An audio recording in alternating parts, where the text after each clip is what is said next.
always assume that our intentions are good.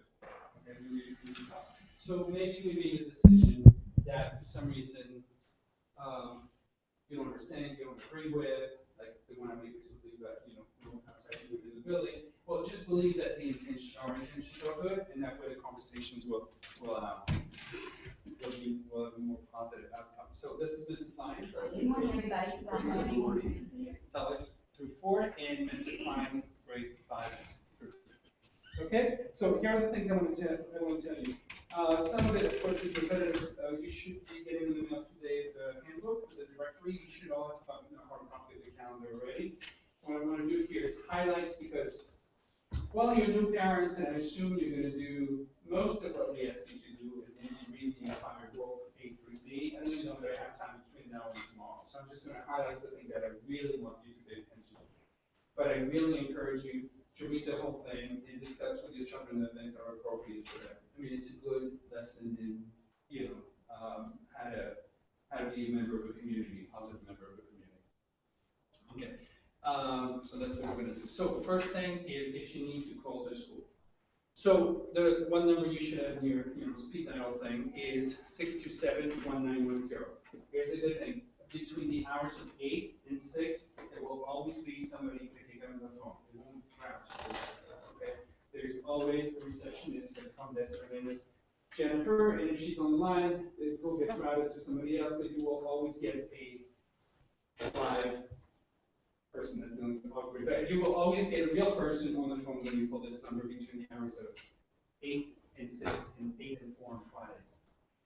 However, if you need to call your child's teacher, we're not going to transfer the call to the classroom because we want the teachers to be focused on their teaching, right?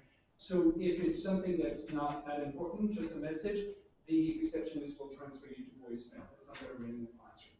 If it's a message about a change in dismissal, something really urgent, obviously the receptionist will take a message and then she'll pass it on to the teacher, okay?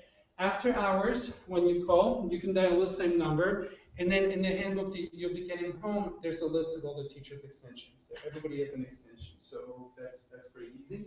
And then this is also on the website, so you can just upload it to any devices you use.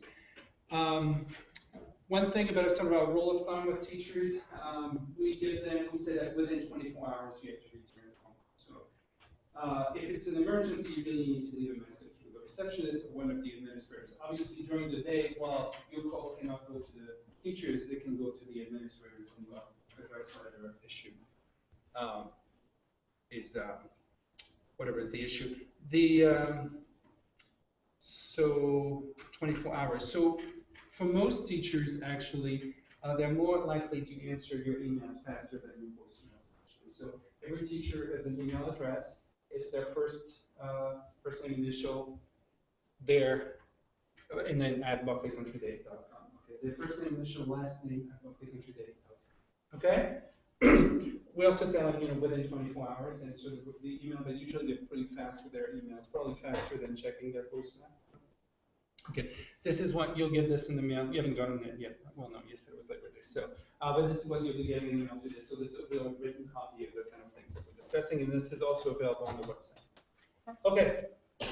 So here's one of the things I want to tell you. Sometimes I send out emails and I say, today can you park here? Let's do this. Let's do this door. And the first year parents always tell me, but we don't know. We're not familiar with the campus. We don't really know what you're talking about.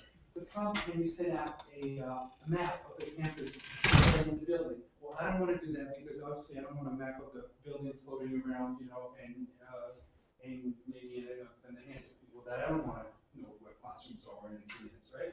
So I don't do that. So I'm going to try to familiarize you with our campus. I'll tell you that this building is an old mansion. It was built in 1918, so it is on a couple of websites as one of the Gold Coast mansions. And but I've gone to all the websites and we've asked them to take the floor plans actually. So there shouldn't be any floor plan of this building anyway. But so this is here, IU Willits Road.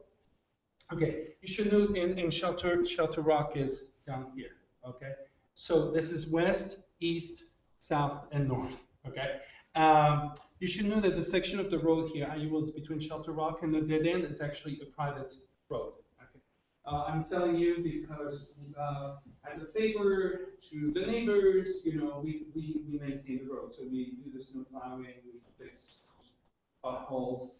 You'll find a few more and don't. Well, I shouldn't tell you we take care of the potholes. I'm going to get more emails than I push every day. But so we maintain the road. But it is very important that you don't try to fix on that road. Okay, that you stop at every stop sign. Unfortunately, all the Buckley cars have Buckley magnets, so they're easily identifiable, and I get phone calls from neighbors. Oh, I saw another one. Not stopping at a stop sign, going too fast. So obviously, this is for safety reasons, but this is also to the benefit of the school and your children, because we're in the village of North Hills here, right? Every time I need anything built, or even a little athletic shed or anything, I need a permit. Every time we need a permit, there's a hearing. If we upset the neighbors, they go to the hearing, they'll oppose just about everything, a fence, a shed, or anything we would want to have. So the benefit of driving slowly there is you keep the neighbors happy, and this is great, and you keep everybody safe. Right? So the access road is down here. This is how you come down here. There's a park. This is an old picture. So there's a parking lot here now at the east end. This is for teachers only. Handicap parking is here. Where you park is this whole area here. Okay. Now you'll hear that we've acquired this property and this property years ago, but now we also just bought this property, so we're gonna have additional parking, and we're gonna. Actually, you'll see we have pretty nice plans as to what we're gonna do with all this, but none of this we use, but we own. Okay. So, arrival. Okay, so basically there are 3 ways to drop off your children in the morning here, okay? And by the way, arrival starts at 8 o'clock, no earlier than 8 o'clock. That's also for safety reasons, but we keep the doors locked. And also we wouldn't be able to provide supervision in the building before 8 o'clock, so we don't want children there unsupervised. So not before 8 o'clock, right? And classes begin at 8:25, okay?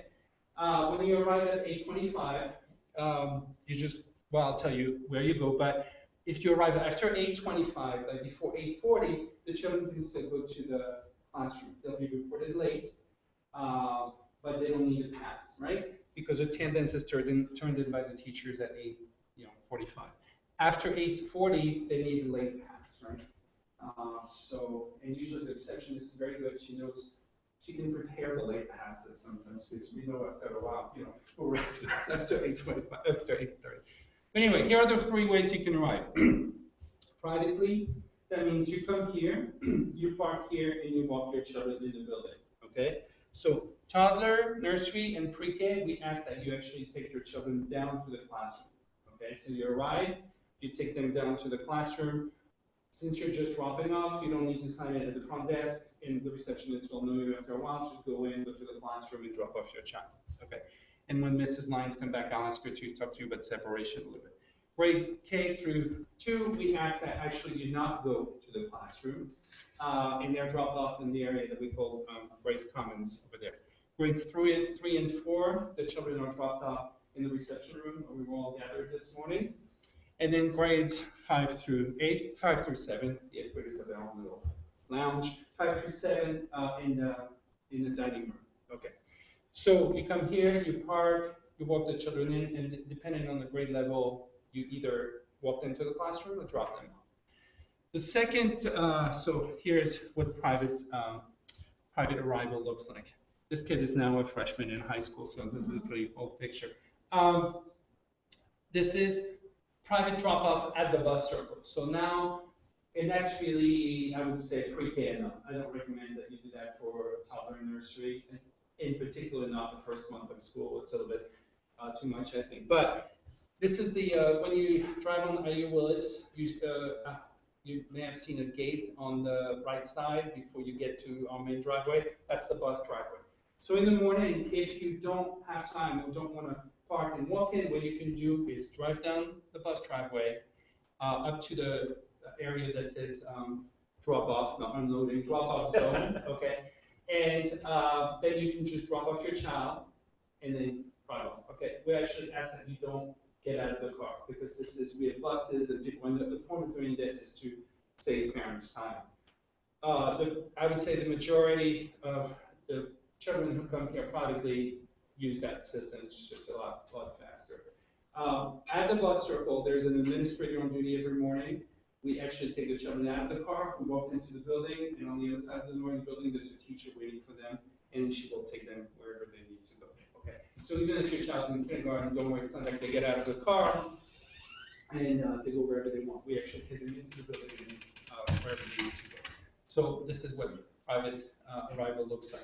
And now bus arrival, which I would say probably about 2/3 of our students get in up. If you're in Nassau County, you're provided bus transportation if you're within 15 miles of our school. And so the buses arrive at the bus circle. There's a person on duty there who actually checks them in, that the bus is in. We physically, well, not physically, but we walk them from the bus to the building, and same thing. Somebody from the building will take them to the area where they need to go. Mrs. Lyons, I was just wondering if you could just a word or two about like dismissal, not dismissal, separation, the first day or two. Okay. So, you know, especially with your How many toddler parents went to one in nursery? No. All right, so just one more. Go ahead. You know, for toddlers in the nursery, it definitely takes some children a little longer than others to separate. So we are very aware of that, and we encourage parents, you know, to just kind of go with the flow a little bit. The teachers, you know, will encourage you if necessary to come into the classroom to kind of sit. And the best thing to do if you're doing that is to kind of, as much as you can, just don't pay too much attention to the child, and before you know it, they'll be off and things. So separation is easier for some children than it is for others, but our teachers are very experienced in that, and they can certainly help you through it. And I'm always walking around to do some hand holding if it gets too hard, but usually it's the moms or the dads that need the hand holding. The children seem to be able to go with the flow very quickly. So it isn't really a source of concern because we deal with it as it comes up. So. Right. But again, if it is an issue, it's something that's also part of the curriculum here, separation, and it's a Absolutely. part of, what we learn. And that can happen past nursery, by the way. Sure. Pre-K, K, after that, I don't know, but pre-K, K. But sometimes it's also a little bit of Absolutely. sort of, I don't want to say, well, regression after the Yeah, break, after the summer, it's very normal. So, yeah, we're always happy to have parents stay in the building. There's a place with a coffee for you. We call it Main Street Cafe, but this big. But anyway, so you can go there, have coffee, chit chat. We're happy to have you in the building. The only thing I'm asking is that if you stay in the building, you sign in, okay? Because if we had a fire drill or an emergency, we want to know where you are. And then when you leave, you need to sign out. Otherwise, we're going to be looking for you until we find you if we think you're still in the building. And we are relentless. So,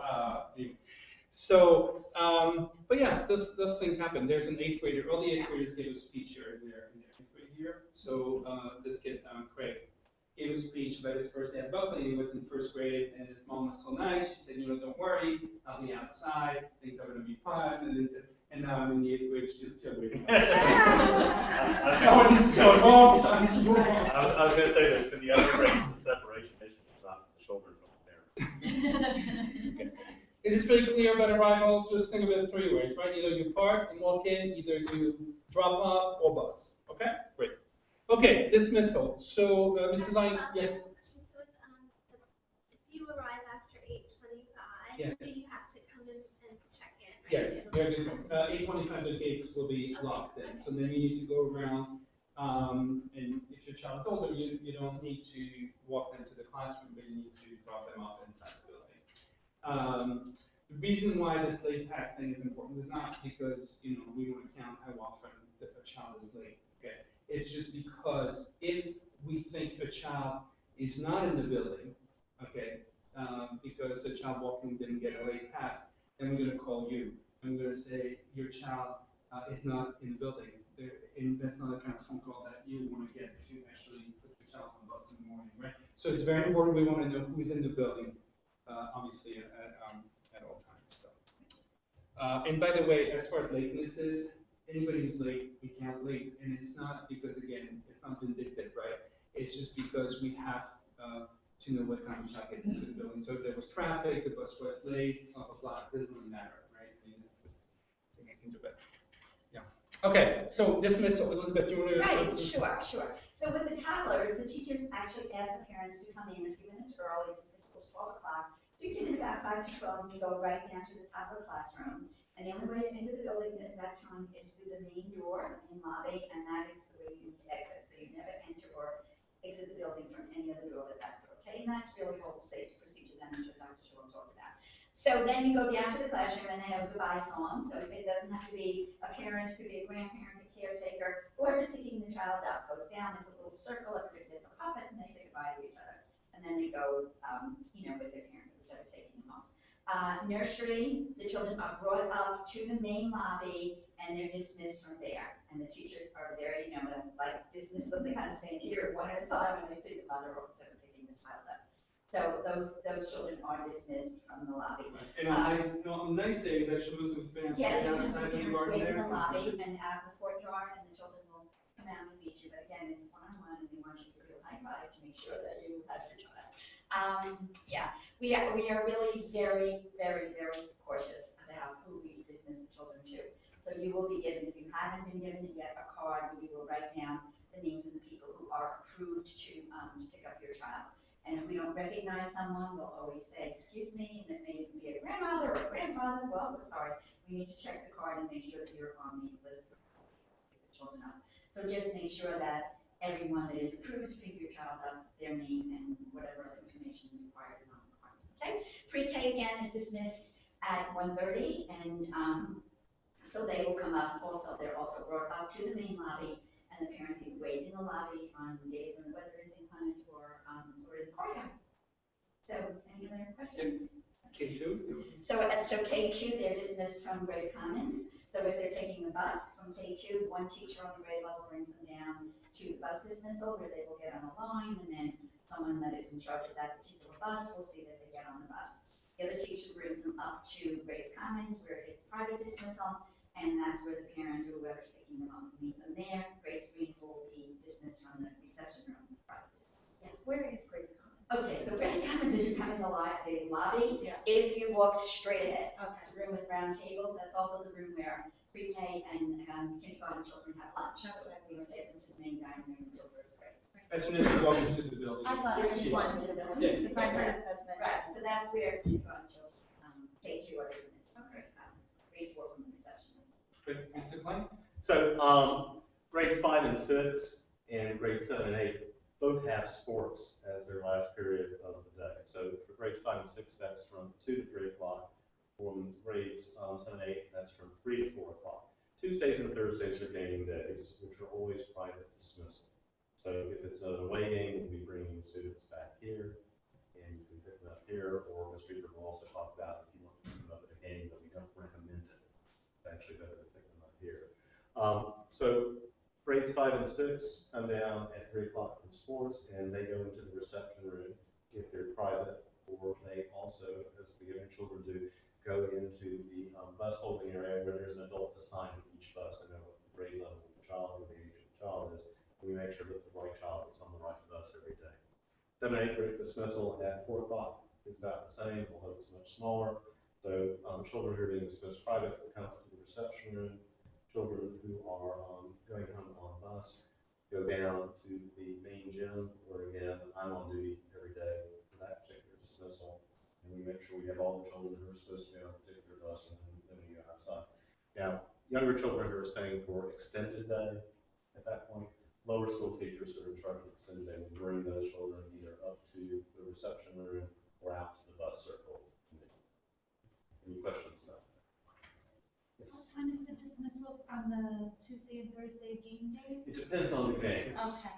And so if you look online on the website, there's a pretty full athletic schedule up there already. It's updated continuously. Okay. And the streeter sends out usually emails the day before the day of the game. Okay. With any additional Okay, notes. great, thank you. Other games are posted now, or if it's cross country, also the meets are posted on the website.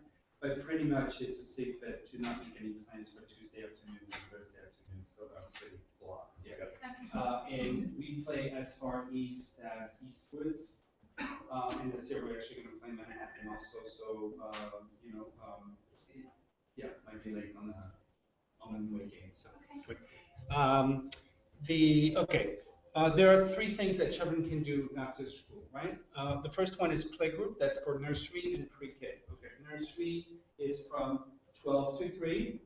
and Monday through Friday, and pre-K is from 1:30 to 3, Monday through Thursday, okay? There's a separate schedule for that. If you have any questions, you can ask the receptionist on the website. Also, if you need to sign up for it.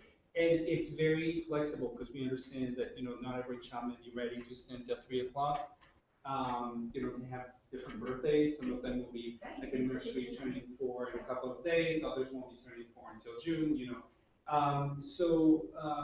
can sign up for 1 day, 2, 3, 4. It's up to you. You don't have to sign up for the whole year. It can be just 1 trimester, and whatever works for your child is really what we'll try to do.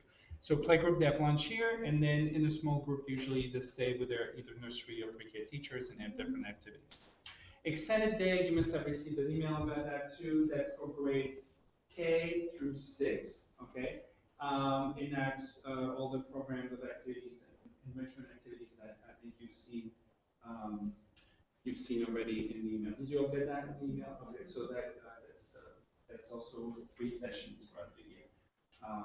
My daughter, I have 3 daughters. My youngest one is in 3rd grade, so we were debating what she was going to do for extended day. 3rd grade, you said 3rd grade. Wow. So first she wanted to do a lot of things, but my wife and I noticed the manners matter. Yes, So yes. she wasn't too excited about that. So anyway, and then study hall. So study hall is really for grades 1 through 8. Sometimes we'll pick some kindergartners, but we don't necessarily recommend it right away. So basically after 3 o'clock, they go into study hall, we give them a snack. Anybody who stays here after 3 o'clock will get a snack. We're very foodie kind of community, but outside we don't do that. So we eat a lot and we eat well, that's for sure. But so then they come into study hall, and then they have a supervised study hall where they do their homework, with the teacher supervising there, helping them out and keeping them, focused and everything. Then the dismissal for that can be private. You come and pick them up whenever you're ready. As late as 6 usually, sometimes even a little bit later. We're not going to leave a child here unattended until you get there. Maybe I shouldn't say that because or they get on the 4 o'clock bus. And one thing, if you're in Nassau County, one thing you have to be careful about is that sometimes, because dismissal is really at 3 o'clock, then I'm going to offer you a 4 o'clock bus. So sometimes if you sign for extended day in Nassau County, they don't guarantee you a 4 o'clock bus. Extended day or study. So this is, parents use this either because they can't make it. It's also sort of an emergency situation. If you're picking up your child, you're in traffic, when you don't leave them there, they come here, they do their homework. Other parents find it very convenient, oh great, you go do your homework, I'll pick you up, well, dinner will be a fantastic evening. Right, so is that study hall available as needed? Yeah. So, and then, if you're, having some concerns in a specific subject, would you then say to your teacher, I'll be at study hall, or is that something that you would set up with them, or is it just kind of general? That's a very good question. So study hall is not really for a child who needs some extra help in a particular subject. That's really for children to do their homework in a supervised, environment before you can pick them up. Students who need extra help, actually the teachers will send out their hours when they're available, either before the school day starts or after the school day starts. And we also have study halls built into their day when, for most kids, they know where they need to do and when they need to go and what they need to do, but sometimes we encourage them to see a particular teacher also. You want to elaborate? Yeah, and so for instance, let's say a child is finished at 3 o'clock. Let's say they're a 5th or 6th grader. Ms. Wisniewski and Mrs. Thomas regularly run after school extra help sessions, which are quite popular. Mrs. Thomas has 4 A's, which makes it even more popular. But let's say you finish at 4 o'clock and you've got an older child, say a 7th grader, and they want to be an English teacher. They can make an arrangement to do that. That's absolutely fine. We encourage that. So before school, after school, during recess, during study hall, the upper school teachers are very flexible about it. They're incredibly available. I mean, Yes. Most 8th graders will tell you they email the teachers during the week, on weekends, and they get an answer to their questions. I have rising 5th graders email me also. Yeah. The one thing we discourage is outside tutoring, okay? Because unless as a last resort, really, there's maybe sometimes the transition can be a little difficult, or there's some extra help that's needed. But for the most part, we can provide everything in-house. I mean, that's really what we're trying to do. So, by the way, I put in some pictures showing you uniforms also because we get a lot of questions about that. So this is completely typical for kindergarten, but this was the first day of school. So the main difference for the little kids between a regular day and a full day uniform, which is every Friday or special occasions like the opening of the school year, is they have to wear a button-down shirt on full day uniform, and otherwise they wear polo shirts. Okay. They also have to wear long pants on formal days and no shorts. Okay. So for instance, Grace here, also a freshman in high school now, she's wearing a jumper. The jumper is what they must wear on full uniform days. But they can also wear that every day. Most girls wear that every day. And those boys here are upper school boys who must wear a tie every Friday, and they must wear a blazer every day. Those two girls that they were in kindergarten last year, so this is a typical like spring or fall uniform. So between now and early November, the boys can wear shorts. Now we don't mean athletic shorts, we mean like Bermuda shorts, right? And no cargo shorts, whatever. They're not in anymore, I'm told. So that's weird. So and then she's wearing a skirt, a silver, which is like sort of a combination of shorts and a skirt. And this is like very typical kindergartners, right? This is my typical kindergartner Yes. Uniform. Yeah, kindergarten uniforms, and then just with toddler through pre-K, they just wear play clothes. We encourage them to wear sneakers with Velcro ties if possible, and just clothes that are easy for them. Sometimes sweatpants, especially if they use in the bathroom, it's easy for them to have things that they can be more independent in. So we encourage that. But anyway, we'll be talking about that in the orientation. So the comfortable and practical toddler, nursery, and pre-K. right. So I'll go, okay, so dismissal. Okay, school closings, very simple. So, well, first of all, you should know, I really don't like to close school, so, but that's a whole other issue. And I was in Manhattan before I came here, and schools never closed. The only time it was closed was September 12th, actually, 2000. But I learned in my first year that it's not the same here. So anyway, should we be closed? Either the night before, if we can anticipate there'll be a snowstorm or reason not to have school, or that morning early, you'll be getting a text and a phone call on your cell, and everything will ring in your house. So, and good morning, this is Dr. Juhel, and people say, I'm going to come back to you, and you're so rude, you don't talk, it's a recording, okay, so it's not, so. But the kids love it. They have all kinds of chants and prayers to say storms and everything. For Hurricane Sandy, we were only closed 5 days, so this is how, I'm telling you, if we can be open, we open. But we don't want to take any chances. Also, because we have kids from the 30 districts here, we don't really do delayed arrivals because it's just, so what we do is I usually send a message that get here whenever you can. We're open. I'm here, and most administrators are here. Because then it depends on the district. Early dismissals are a real problem, I'll call something, because we have kids who know Garden City and the acid, and it becomes pretty complicated. And the kids like to have lunch here this week. Yes. The parents can pick it up and say, wait, we haven't had lunch yet. Okay, health issues. So first of all, this is an extension you may want to memorize, 2788. That's our nurse. She's here every day, 5 days a week. Until there are children here. So she's on game days. Also, she stays until the last children are gone. So a couple of things. We ask that if your child has a temperature of 100 degrees or above, you keep them home for 24 hours. Okay. We ask that if your child was stayed home because he or she had a medical condition, you send them back to school with a note. And she is tough. She will call you, to get that note. We want to know if there are any limitations to any kind of physical activities that they can participate in, and so on and so forth.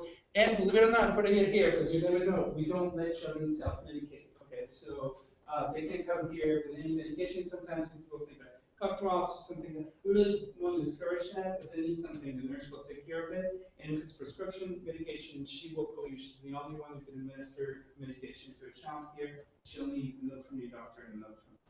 Okay. This is really important for you, child, but also obviously for the community. I mean, very often when we have, 30 kids out because there's some kind of stomach virus or something, if the child came back too early, right? So it doesn't work, it just makes things a lot worse. So, that's about it. About any questions about that? Yes.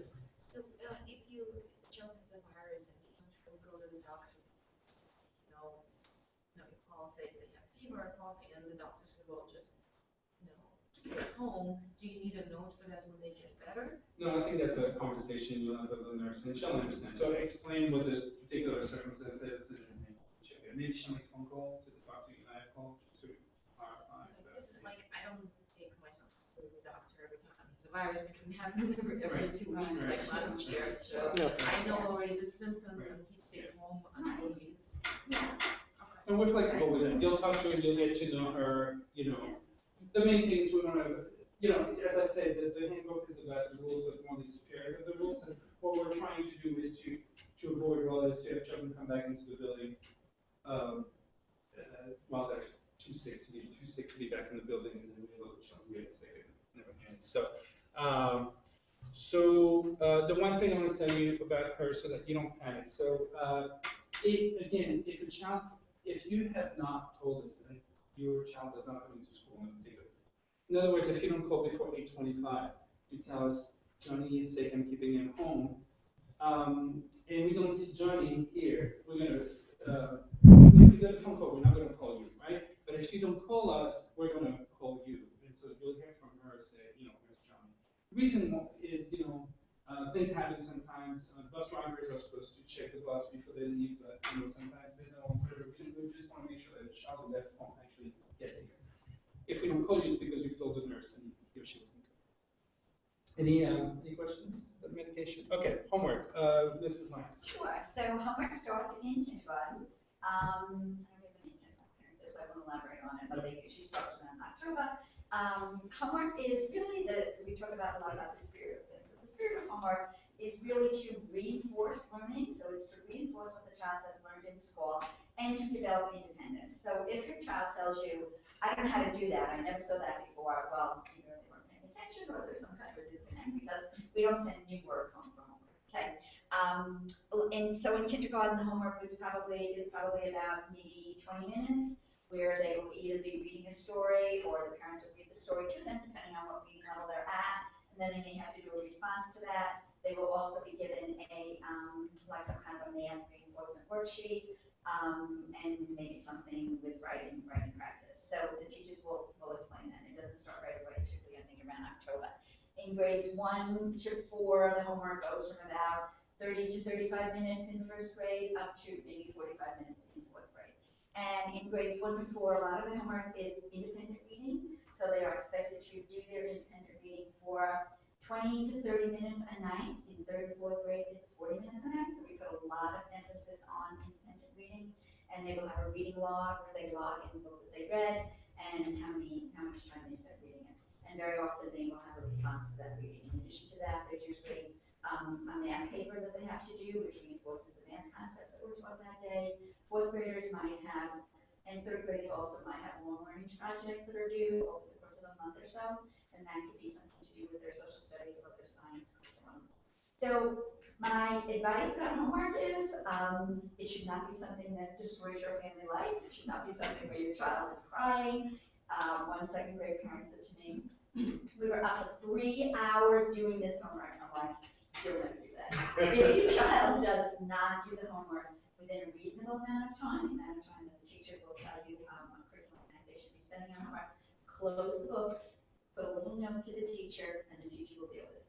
And sometimes it's the child just didn't feel like their parent that night. So we deal with that at school. The child will do the homework maybe during recess. That usually happens only once. And then the children learn that and just get home and say, I'll be doing this tonight. If it's a case where the child really doesn't understand the work, then the teacher will always provide extra help or modification. Some children do need modification with their homework. For some children, it might be just the volume of homework might be too much. So the teacher on an individual level, basis will deal with it. So homework should not limit your family. I remember with my own children, sometimes sitting there and saying, it is 11 o'clock at night, this child is 6, So don't do that. Just send it back and we'll do it. Yeah, Mr. Lyons is right. It's a lot more effective for a child to realize that if he or she didn't do his or her homework, the teacher will handle it, and you having a talk with them very much. Absolutely. Upper school. So upper school, things start to change a little bit, but not that much, say, in fifth grade. The children become compartmentalized, so you can expect by the time a child's in eighth grade, they're going to be spending 20, 25 minutes a night on core academic subjects, which are, math, science, English, history, foreign languages. So it's 6 times that. So 6 times that. It's So, but again, it will vary. And one of the things that also changes is it becomes much less about do this finite task, it's about managing your own understanding of things. So, it's not, every child will have a different way of studying or doing homework. So I call it more studying when you get into 6th grade.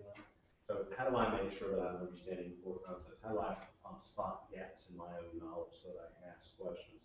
Also working off of flipping learning this year and all the other grades. And so that's when we start looking different, that conversation arose with the faculty.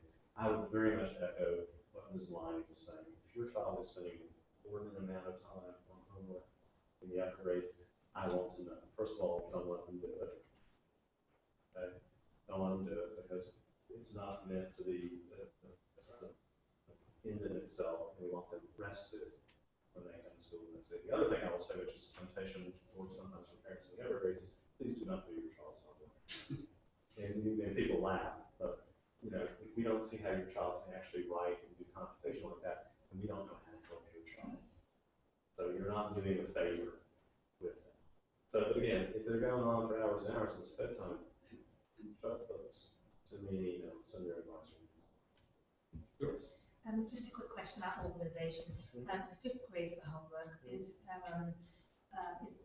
they have their own planner where they're required to write their own homework in the planner? And is there a backup, say, homework that's on the computer side so I can see? It's on the website. So you should all have got an email with a login and username information. And the children will also, first of all, they all have a Buckley Country Day, it's a bcds.com address. So we give them an email address. They will get also login information to get into the website, and they all have an iPad, right? So they go there, they log in, and the information is filtered down so that the homework that shows there is only their homework. So they don't have to sort through all kind of things. It's Johnny's homework is this. But in 5th and 6th grade, we still do give them paper plans. And we do that for 2 reasons. It's something that you can quickly look at if you're not in a place where you can go online. So George gets in our review. You say, what do you have homework? He says, nothing. You say, well, how do we not believe that? But also the act of writing it down is important. Responsibility that they Yeah, manage. Yeah, exactly. By the time they get 7 and 8, for the most part, they go online and figure out where things are. But it's a backup for you. Yep. So also all the test quizzes are placed there. So because sometimes they'll say, I don't have any homework when they're older. What that means is I don't have to do like math problems or to turn something in. Doesn't mean you don't have to study, So or do some reading, So all of this will be posted. And by the way, the number of quizzes we don't limit. Number of tests, 5th and 6th grade, they can have 1 a day. 7th and 8th grade, 2 a day. We also don't give weekend homework until they get to the 7th grade. Okay, but we also don't give any homework after a holiday. As Mrs. Lyons said, so it's a matter of balance. We really want the homework to serve the purpose it's meant to serve, which is to extend on their learning, and also for the teachers to be able to differentiate and to understand really what they're not understanding, what they're understanding. But it's not meant to, completely destroy your family life either. So she's wearing a, I feel like she is wearing it. No, so this is also a formal day. That's why she's wearing a collared shirt too. Most girls wear polo shirts during regular days, and she's wearing a jumper. So, Christina.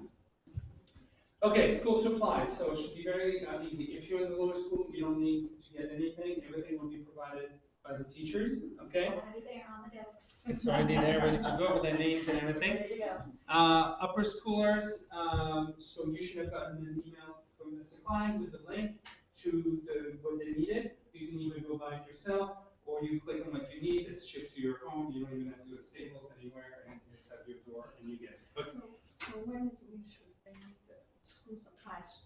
Tomorrow? Okay, you can send them tomorrow. Tomorrow. Yeah, absolutely. yeah. Yes, tomorrow. Some of them have set up their lockers, or either returning students who came back a little bit earlier for the weekend to set up their lockers, but you can do that tomorrow also. And very few. Mostly the girls. I'm sorry. He has a school bus to pick him up. Okay. So I should give it to him? Yes, yeah. Oh, okay. Is there, I just wanted my supplies. So maybe the box will come tomorrow and the next day, is there something that she absolutely specifically needs for tomorrow? So I just make sure she has it. Like, other than notebook, pen, pencil? No, that's it. Okay, all right. They will also, so all the upper schools will get them. Grades 4 through 8, they will all get their iPad also next week. I think that, well, this week. This week, okay. Except with the exception of grade 5. So they will all get their iPads, and that becomes kind of their supply. That's what they take back and forth and where they do most of their work. In grades 3, so they each have an iPad also, and they'll be able to go back and forth between home and school after the holiday break. Okay. The other ones below that, they get an iPad 1 or 2 when it stays in the classroom. Okay. But upper schoolers, that becomes kind of their own, the thing they really need. Full dress uniform also those girls. Isn't this one so pretty? Yes. Can I ask a question about? Yeah. For Jim, I know for the first Yeah. graders that there's no uniforms Yeah. distributed to them. Great. Do we have to send anything in? Sneakers. How- So let me tell you how that works. Okay, so PE is offered actually when we switch. Any questions about supplies? One quick question. Oh, yes.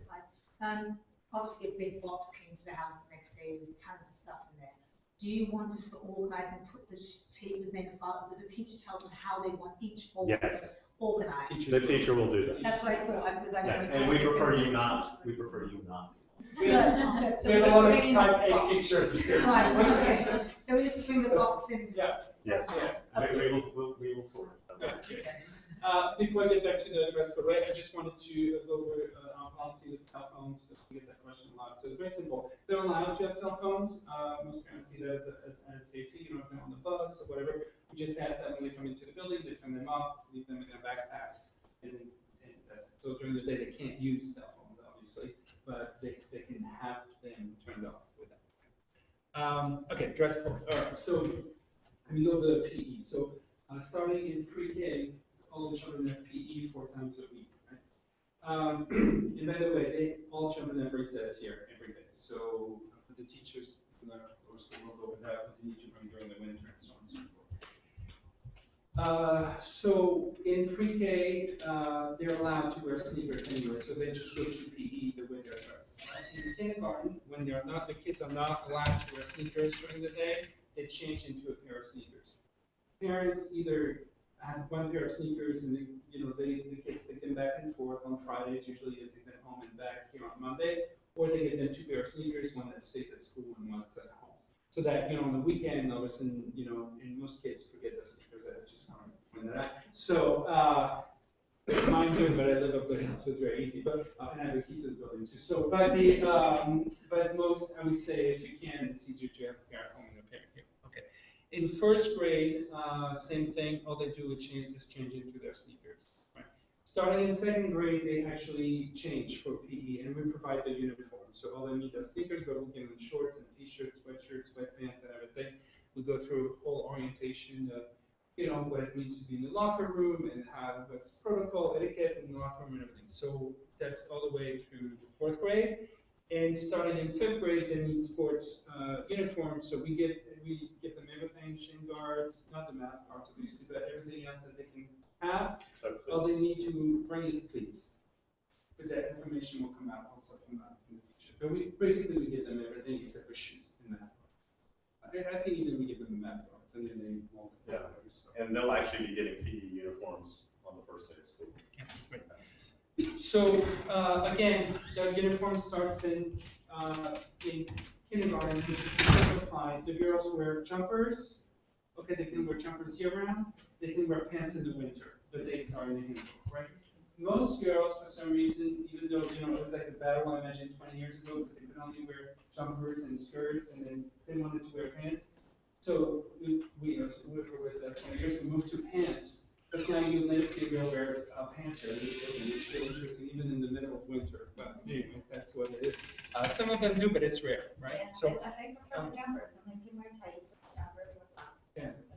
Actually, I think it's easier, but anyway, so they, so jumpers, K through fourth, and skirts, I'll show you another picture. Skirts, that's fifth through eighth, okay? Polo shirts, most of them will wear polo shirts during the day, and button-down shirts for boys, or glasses for girls, on dress-up days. And in the upper school, they all have to wear a blazer, and they have to wear a tie on Fridays, okay? In the lower school, what you'll see is kids wear those blue sweaters sometimes, instead of a blazer. Some of them like to be very formal, like he was in second grade, I think at the time as far and so on. So he liked to wear a tie and a blazer, that's fine. So those are sibling pairs that we put there. But so this is little kids, below kindergarten. He was probably in first grade at the time. They both graduated. So does that give you a sense of what they look like? Okay. Obviously, the uniform is never a question for the kids. They don't mind it. The first Wednesday of every month is a dress down day, but it's not everything goes either. So we find nights for dress down days, and every Friday is formal. And the point is, again, to try to not to distract them with what they're wearing, to understand that once they're wearing the uniform, they should be focused on school, and also to avoid all kinds of issues about, who's wearing the expensive clothing or who's not. They're all wearing the same thing, so it's very easy. So this is another example of if you have any questions, I think more visual. Oh, you'll see that some boys like to wear turtlenecks in the winter too. Okay, great. Okay, so and this is an upper schooler here, the blouse and the skirt, and those two boys. So they Needs to only look a have little to bit wear the happier. blazer on formal days, or do they wear the blazer every day? Every day. Okay. Yeah. In class, in the dining room, they wear a blazer. Okay. The buildings are air conditioned, so not even that is excuses. So when Yes. he's in class, Sorry, yeah. on PE class rate, what he's supposed to put it on? What kind of, We'll give them everything they need for PE. so, You don't need anything. You need sneakers. thank you. Yeah, and then they'll get a uniform from the school. And they get a locker in the locker room, that's theirs to keep, actually, from grades 2 through 8, they keep the same locker, we try to keep it. So they actually have a locker. We don't lock lockers, by the way, so don't give them locks, things like that, we leave everything. So sorry for having to repeat this. So Sorry. tomorrow then is supposed to be warm. So my daughter's in first. Can she do the skirt and the polo, No. or tomorrow's formal? Jumper. Okay. Okay, good, okay. I'm Yeah. confused. Tomorrow, Tomorrow's formal. oh, it's a formal, but they know it's Wednesday. Because it's Because the of the first first day day. of school. Okay. We have a big assembly. So, okay. First day of school is a big deal. Okay. And actually, all the new students will be introduced, walk up to the podium and be introduced by the 8th graders and everything. So then Thursday will be fine. Thursday regular, And then Friday. Friday formal. Yeah. So no Bermuda shorts for boys, khaki slacks on top. Okay, got it. Yeah. Now, They have to wear dress shoes, or they can wear a rubber sole, I'm not saying, dress shoes and socks.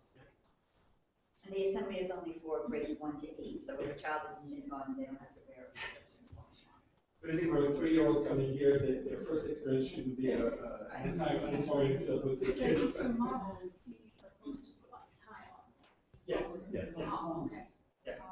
It can wear any tie. Like, the boys like to find ways to express themselves, usually in the ties. So graduation and some events, they have to wear both the tie, but this is, I keep a small supply of extra neckties in my office. If But not most they don't know how attractive to, ones. if they don't know how to tie, then we help them here also. Yes. Okay. Yeah. So Okay, yes. I heard that the upper school girls don't wear the skirts, the khaki skirt, right? Is that true? They don't wear No. skirts usually. Just the lower school Yeah. girls too, okay. I mean, you'll They see, wear skirts here. yeah. Right, but that's kind of, even though the dress code says that, they don't really do it, the upper school girls, okay.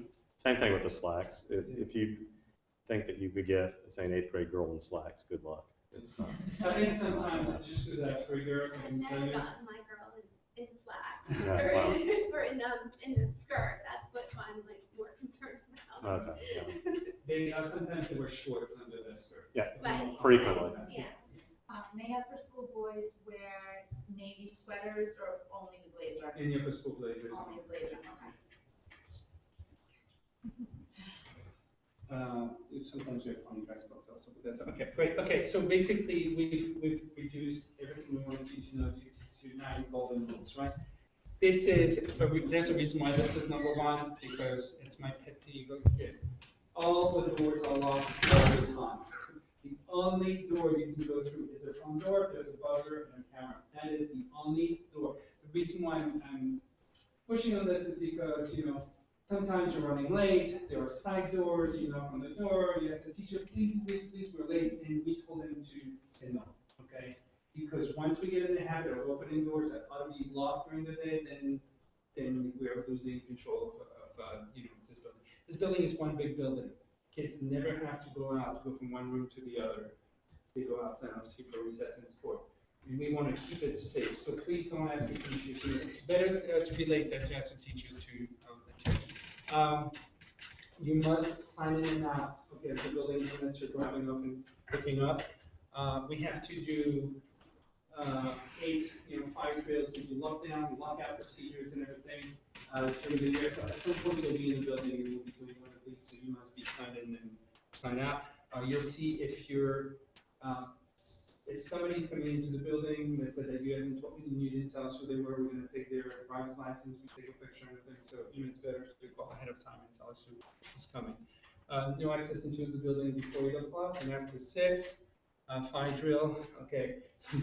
So we do a fire drill, and I said, oh my God, I'm going to get caught, so and then run out. No, we have to participate in the fire drill. It's a lot of fun. In 5 minutes, we get everybody out of here and accounted for. So Remember, there's no talking. yes, remember. Plus, you don't know if it's a drill or not. That's true.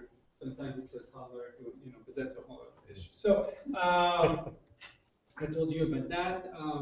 Speed limit, I told you about that. I told you. Oh, okay, this is really important. So if you drop off your child at the bus circle, the tendency, if there's a line of cars there, is also to kind of tell your child that they're going to get out of the car, run in, before you get to the area that's designated as the drop-off area. That is very, very dangerous, and we really don't want you to do that. Be late, it's okay. Just wait until you're at the drop-off zone, okay, to drop off your child, and then don't pass a bus or a car, please.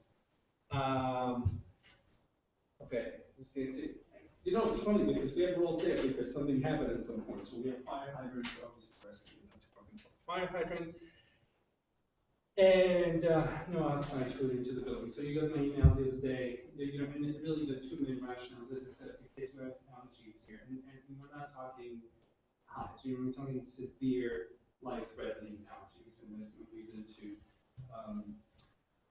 not have to be safe in the building here. And the other reason was just the amount of sugar was consumed in this building on a daily basis. So we're going to do cupcakes only on Fridays now to try to limit that. And it'll be nice. We'll say happy birthday to all the kids. They'll get a treat, and we'll avoid, sort of everybody running 2 or 3 cupcakes, and it's just endless. Food is spectacular here. So, but the thing is, if you find that your child is not eating, also back to my original comment about communication. Most of the time we'll tell you because the teachers noticed it, but if they say that at home, you really need to let us know, okay? And I'm yet to think of a particular food that the chef here won't make, because the question is sometimes then when you say, well, my child's not eating anything, we're like, well, what would he or she eat? What that is, we'll serve. So, so there are some picky eaters, but by and large, we've definitely We usually find used something to. that they like, and the chef is amazingly accommodating, so he will really. Yeah. Great. Okay, I just wanted to 2 more things. Really to encourage you to use the website. It's very up to date. There's a purpose. It's not just meant to be a cruddy website, right? It's very useful, and you should really try to use it. And then you go to the calendars, and sometimes I look for there are so many dates, okay, which one am I supposed to be at and not be at? So I'm going to go over that real briefly now. And those are the dates that either I'm as a lead educator here in the school, I'm telling you, you must attend because this is where you're going to be able to partner with us and make the experience of your child here very successful. Or your child is going to come home, and I know from experience, she's going to say, I can't believe you weren't there, all the parents were there. So I don't want you to miss something. Okay, so first day of school, we went over this. Upper school parents, you know, 5th and 6th graders are going on a trip, an overnight trip, and 7th and 8th graders are going for 2 nights, 5th and 6th graders for today. They don't want to miss that. I mean, that's all they talk about for the entire year after that. Those 2 days there, if you could please mark them, they're really important. So this is what we call curriculum night, or parents' night. In the lower school, it starts at 6:30, 7 in the upper school, and this is the night where you're going to go into the classroom with your child's teacher or teachers in the upper school and find out specifically what they're going to be learning, how their learning is going to be assessed, and so on and so forth. How long is that evening? Sorry to interrupt. A solid 2 hours. 2 hours? Okay. And that's not for toddlers. Just for parents, no. Just for not parents. students. Just for parents, yeah. Actually, if you can, yes, it's actually better not to bring the child because then they become a distraction. And also there are things that the teachers may want to say not in the presence of children. So, but everything that the teachers expect, everything that will happen throughout the year, you'll find out there on those nights. And those are, you know, Tom's life, at least, even if it's your 25th anniversary, but I must go to that. Okay, so, okay. That weekend of the fall fair, and we've done plenty of communication about that. The main thing is that's one of those, if you're gone that weekend and your children don't go, they will be upset because all the kids are going to go and all they talk about is what ride they went on, what teacher they saw on the ride, could they put Mrs. Lyons on a roller coaster or anything. So it's just, Friday night is for adults only, Saturday, Sunday is for the kids. I'm just telling you that they'll be upset if they miss it. We have parent-teacher conferences, so you know the teachers are available to you here all the time, or available to you all the time, but we guarantee you 2 days where they'll be here from 1 to 8, 1 p.m. to 8 p.m. on the 22nd of October, and the other one is on March 19th, okay? And you'll get to meet with the teachers one-on-one there. That's really important. The sign-up is done online as well, so. You have to beat the returning parents because what they do at midnight, they're standing by their computers trying to get the good spot for to sign up, you know, but if you do that, you get Parents' Day, which is election day. The reason why I'm giving you this one is because that's a day where if you don't come, your children will say, I can't believe you didn't come. All the parents were there, okay? And that's when you actually come here and spend the morning here with your child and you shadow your child or children, and you go into the classroom with them and you kind of experience the day the way they do. Are we first grade parents here? Yeah, 2? Okay. You don't want to miss this day. This is a huge tradition. All the first graders participate in the Franco Ballet. They will be very upset. So don't pull them out of school at Friday. Okay. For those of you who have children in grades 2 through 7, January 26th through January 29th is when we administer the standardized test, called the CTPs. We can't re-administer the test any other time, so that week they really need to be here. Any kindergarten parents here? No? Is that 4th grade parents? Yeah. Oh, kindergarten, I'm sorry. So February 11th, the kindergartens put a service together. Same thing. They'll tell you, you know, when they're 20, remember that day you missed my kindergarten performance. So I'm just trying to avoid that with you further, you know, sort of issues. Okay, 4th grade parents, no? Okay, Grandparents' Day, May 8th. So it's the same thing. Most children, we call Grandparents' Day a special friends because unfortunately some of them don't have grandparents or as they go up in the other school. More of them don't have grandparents, but we try to have every child have a special friend here. So either, you know, you have a grandparent or parent, or a special friend. If you don't have one, guess what? We'll give you one. So from the chef, anybody who's around here, an adult that we trust who can walk, we'll assign him as a special friend. But that's a day that they, you know, I think they'll feel bad if they don't have somebody with them.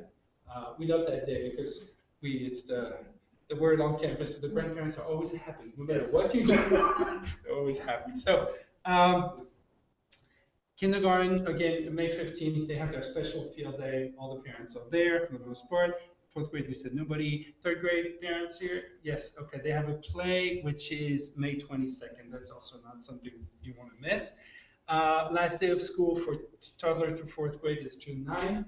And in the upper school, they need to attend graduation and commencement, so their last day is June 9th. But another, Well, that's just like, Reader's Digest version of the calendar, so just looking at the clock, because we have the 8th graders. Yes. Is there any your children who must be back also? But yes, a couple of questions here. Parent-teacher communication, how, other than conferences, when would you expect teacher to contact you if there's an issue and you don't know by asking the child? It's constant, so it could be daily, it could be weekly, email, whatever you decide. Most of the teachers will ask what's your preferred mode of communication. The email you, they'll call you. In the early childhood program, the teachers send out a newsletter every week, which tells you everything that they've been doing during that week, if they're working on a theme, and that's very helpful to parents, because you can follow through on that. If they're, doing something with animals, you can take them to the zoo. If they're sitting in the open page, you might take them to that page with them. So you will get periodic emails 4 times a year from local school teachers and weekly from the early childhood teachers. So in addition to your parent-teacher conference, you will, in early childhood, you will receive a written narrative report twice a year. That's January and June. And in lower school, you will receive a report card with grading system. We'll explain during curriculum night, but that's 4 times a year, and also the narratives are twice a year in June. so There's a lot of communication. I would say your question is critical, because I would say that the basis of the experience of the children here and their success is the positive relationship between the parents and the teacher and the student, or the child and the teacher. So that communication for us is just part, it's sort of a natural part of what we do, because we think that otherwise children won't be successful if we don't have that positive relationship. There was another. Just one quick question. If your child is out because your child is sick, I know the homework will be online. Right. Is there a way we can pick up whatever dittos or packages to complete the homework if we don't have? So usually the child advisor will Coordinate. get all the homework Okay. together. It'll be either, most of the time you don't have to come here, it'll be to you. Okay. But if you want to pick it up. Just so you don't miss it, if you miss anything. Okay. Yes, yes. Sorry, who can I speak to? So I wasn't able to log on with my username and password. I had trouble Okay. also. New parents. It's probably us. Well, because most of the returning parents do is that they actually change the password to something that's easily, identifiable, but you can do that because you have to be able to log in to do that. So her name is Linda Bernard, and actually if we see her on the way out, maybe we'll. Is that who's the email?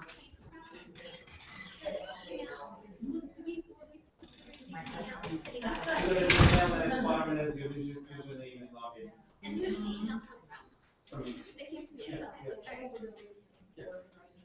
So we're gonna bring she's the IT director, Do we, how do we know, like, what's the class, like, which day, what the schedule.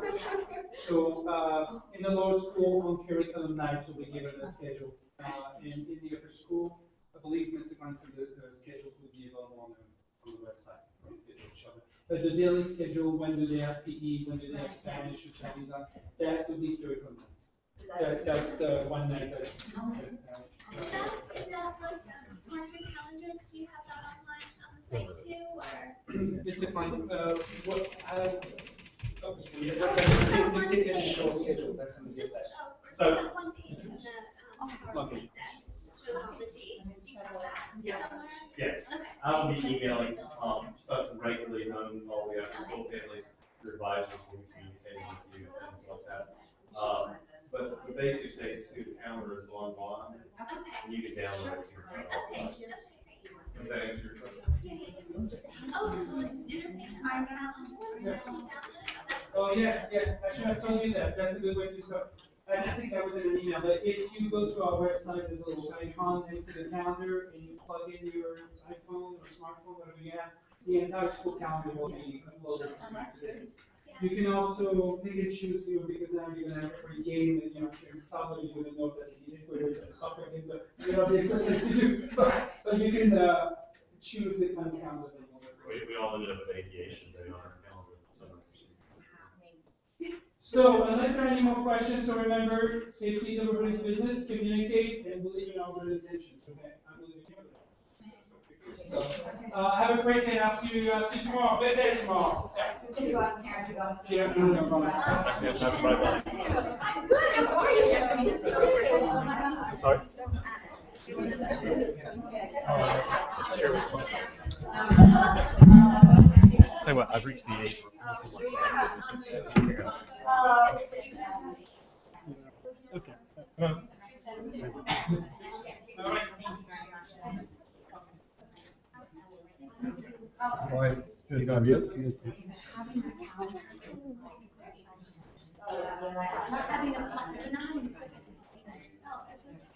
Yeah, that's great. Isn't that nice? They're really filtering those. Yeah. That's fine. I mean, I like it. Everything in myself. I kind of don't know what it's happening. It's fine. No, your name. Yep.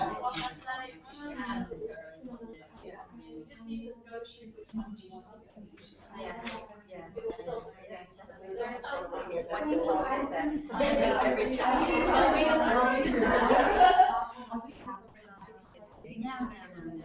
No, it's fine, at the end of the day, so it's just fine, and when you speak with the teacher, just make sure the teacher knows, the teacher will have her pack. She was What the is one the that first Tuesday? Okay. So as long as the teacher knows that, then the teacher has So you open your pack her up, and then we'll have her wait for you to go out. Once you get into the routine, all right, now, it'll be fine, and, she's a child, and you're telling me about her. I'm so excited about her musical education, I hope she's gonna be willing to share some of that. And I can't see her. Okay. Tomorrow. To bring in, it'll take 5 minutes. Right. In the locker. You put in your shelves and then you put. That's what I'm actually going to come back to that today. You know, I can just feel I always remember. Yeah.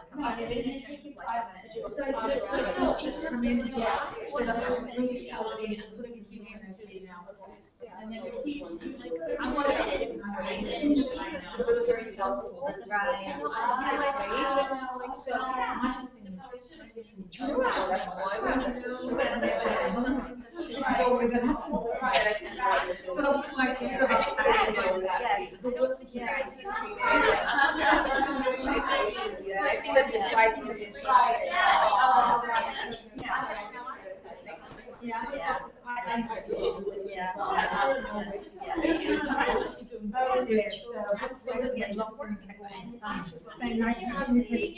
Yes, that's right.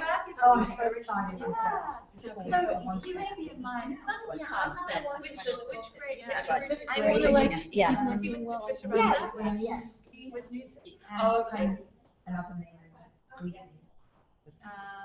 When you speak and there's a Greek name, a P. Oh, okay. So those are his two advisors, so. Oh, okay. I'm just going to stop I'm very this so that excited. Great, I hope I can log in because I'm not quite sure.